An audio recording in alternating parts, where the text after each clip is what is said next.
सरकार ने घाटे में चल रहे बीएसएनएल को मदद देने के लिए एक बड़े पैकेज का ऐलान किया है।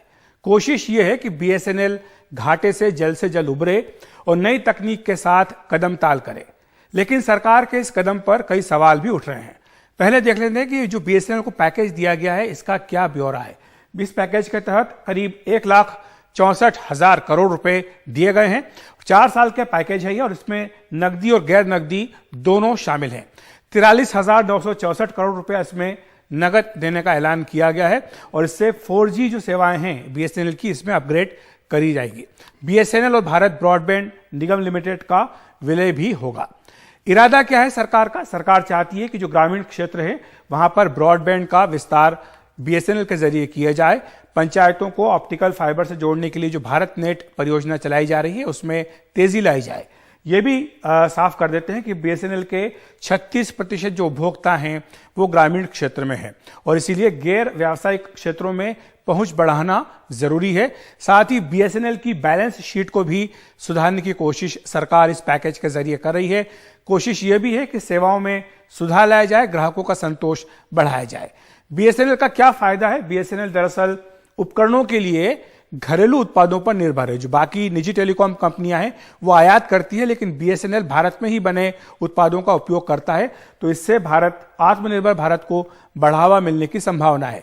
इसके साथ साथ जिस तरह से 4G और 5G सेवाओं में बीएसएनएल आएगा उसके विस्तार से घरेलू उत्पादों को भी उत्पादक को जो है उन्हें लाभ मिलेगा।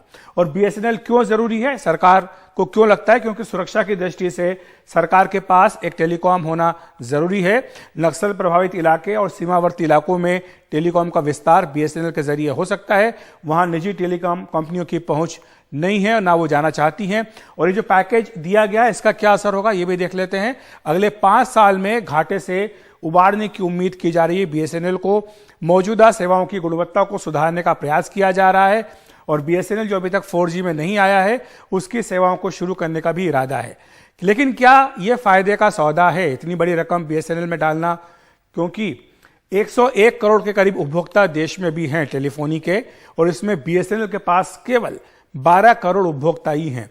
ग्रामीण उपभोक्ताओं में अगर बीएसएनएल का हिस्सा देखें तो वो केवल 7.39% ही आता है।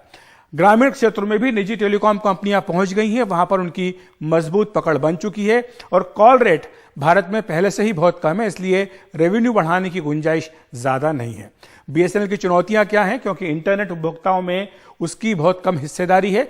82 करोड़ ग्राहक हैं इंटरनेट के, इनमें से केवल 3 करोड़ बीएसएनएल के पास हैं और 98% आबादी के पास पहले से ही 4G है, जिसमें बीएसएनएल को अब लाने की बात हो रही है। और इस समय 5G स्पेक्ट्रम की बोली चल रही है, उसे निजी टेलीकॉम खरीद रहे हैं। तो ऑलरेडी 5G टेलीकॉम की बिक्री भी शुरू हो चुकी है।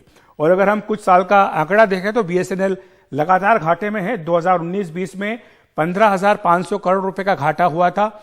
घाटा कम हुआ है, 2020-21 में घटकर करीब 7,500 करोड़ रुपए रह गया।